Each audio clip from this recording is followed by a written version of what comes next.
உயர்நீதிமன்றத்தினுடைய நீதிபதி 48 மணி நேரத்திற்கு முன்பு பாரதிய ஜனதா கட்சியினுடைய அகில இந்திய ஐடி அணியினுடைய செயலராக இருக்கக்கூடிய திரு அமித் மால்வியா அவர்கள் சம்பந்தப்பட்ட வழக்கில் தீர்ப்பு கொடுத்து 48 மணி நேரம் ஆகுது. அந்த தீர்ப்பை யாராவது நாம் படிச்சிருந்தோம் அப்படின்னா, நீதிபதி அவர்கள் எவ்வளவு கடுமையாக தமிழ்நாட்டினுடைய துணை முதலமைச்சர் திரு உதயநிதி ஸ்டாலின் அவர்களை சாடி இருக்கின்றார்கள் என்பது புரியும்.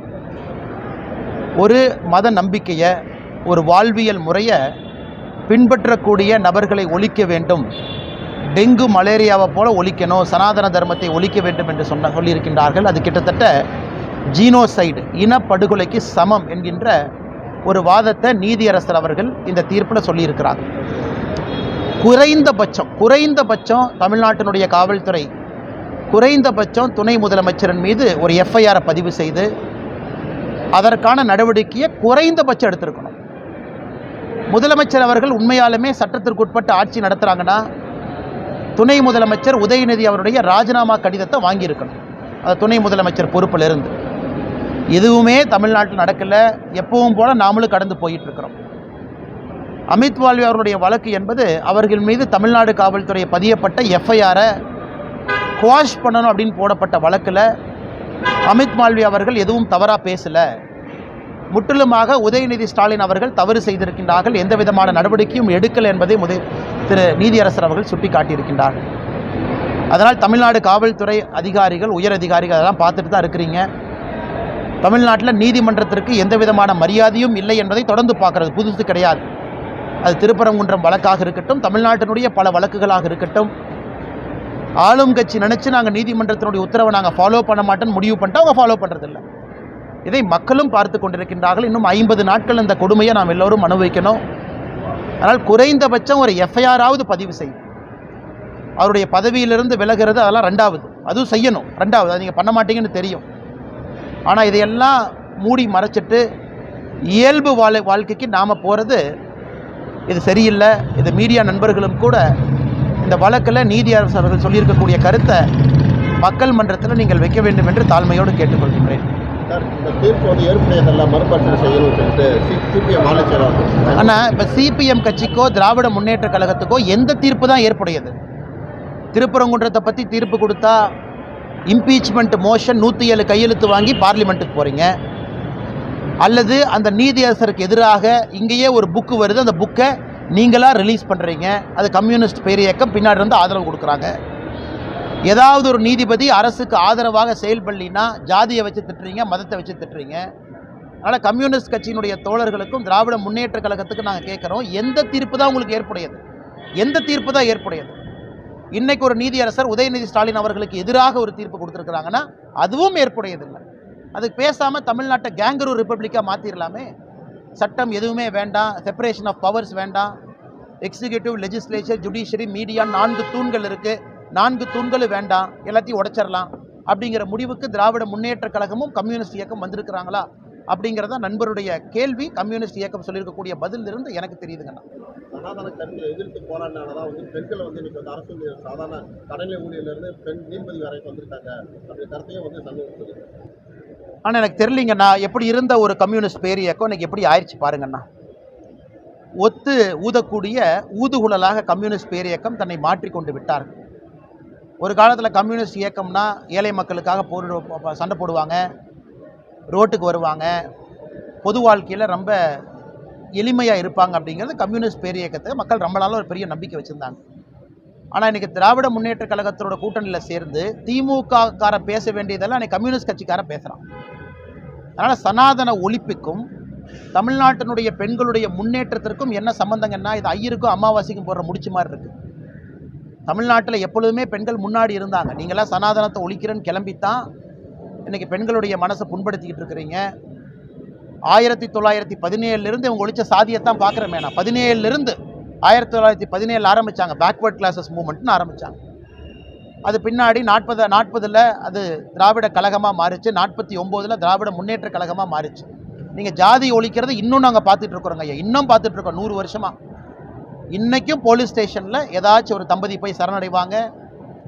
இன்றைக்கும் கொலை நடக்கத்தான் செய்யுது. ஆதிக்க சக்திகள், ஆதிக்கம் இல்லாத சக்திகள்னு நீங்கள் தமிழ்நாட்டை கிட்டத்தட்ட 1917 2025 கணக்கு போட்டால் 108 வருஷம் 108 வருஷமாக நீங்கள் ஜாதியை ஒழிச்சு ஜாதியை வளர்த்துனதாயா அதிகம். அதனால் தயவு செய்து கம்யூனிஸ்ட் தோழர்கள் இந்த திராவிட முன்னேற்ற கழகத்துக்கு பேசக்கூடிய ஊதுகுழலாக இருக்க வேண்டாம் என்பதையும் இந்த நேரத்தில் நான் தெரிவிச்சுக்கிறேன்.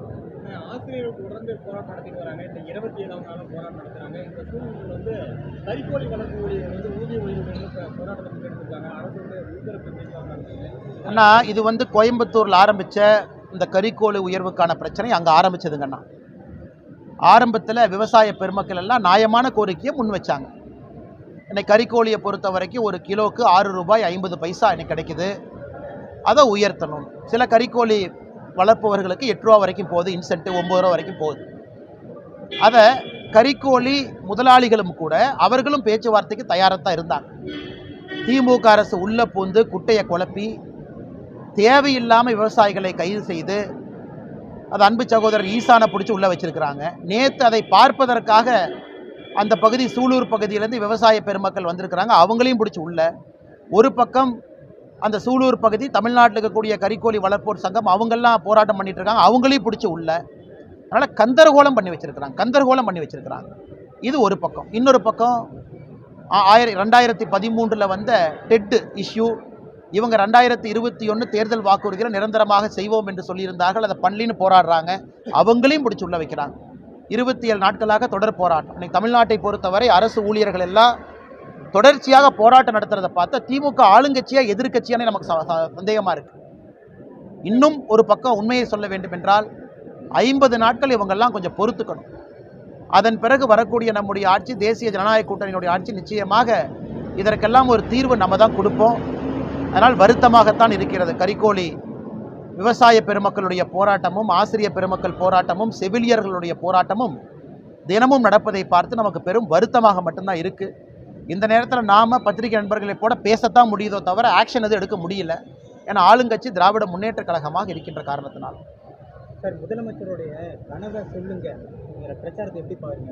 அண்ணா, நான் என் கனவை சொல்லிட்டேன். நான் முதலமைச்சர் எங்கிட்ட கனவை கேட்டிருக்காரு. என் கனவு என்னன்னா, தயவு செஞ்சு ஆட்சி விட்டு போயிருங்கன்னு தான் என் கனவு. 2026 கிளம்பிடுங்க. என்னை மாதிரி பல பேர் என் கனவை சொல்லிட்டோம். அதுதான் இன்றைக்கி தமிழ்நாட்டு மக்களுடைய கனவாக இருக்குது. கஞ்சா படுகொலைகள் இன்னைக்கூட ட்விட்டரில் போட்டிருக்கேன். திருத்தணி இன்னைக்கு, நேற்று கோயம்புத்தூர், ஒரு ஊரிலும் கூட இதான் பிரச்சனை. இன்னைக்கு காவல்துறை அதிகாரிகளே வெளியே வந்து பேசக்கூடிய அளவுக்கு சட்டம் ஒழுங்கு பாதகத்தில் இருக்குது, படுகொலையில் தள்ளப்பட்டிருக்கிறது. அதனால் என்ன கனவை சொல்கிறதுனா, இன்னைக்கு இந்தியாவில் இருக்கக்கூடிய எல்லோருமே டாவோஸுக்கு, சுவிட்சர்லாண்டுக்கு போய் லட்சம் கோடி ரூபாய் அவங்க மாநிலத்துக்கு வரும் பொழுது நாம் மட்டும் டாட்டா காட்டிட்டு இங்கேயே உட்காந்துருக்கோம். நமக்கு எந்த வருமானமும் வேண்டாம், யாரும் வேண்டாம். இன்னொரு பக்கம் கவர்னர் ஒரு பெரிய 2 பக்கம் அறிக்கையை கொடுத்துருக்காரு. கவர்னர் சொல்வது பொய்யா இருந்தால் பொய்ன்னு சொல்லுங்கள், அது உங்களால் சொல்ல முடியலையே. கவர்னர் சொல்கிறார், ஒரு நாளைக்கு தமிழ்நாட்டில் சூசைடு மட்டுமே 65 பேர். சூசைட்னுடைய கேபிட்டலாக மாறிட்டு இருக்கோம் தமிழ்நாடு. அதை பற்றி மாநில அரசு என்ன எடுத்திருக்கீங்க? இல்லை.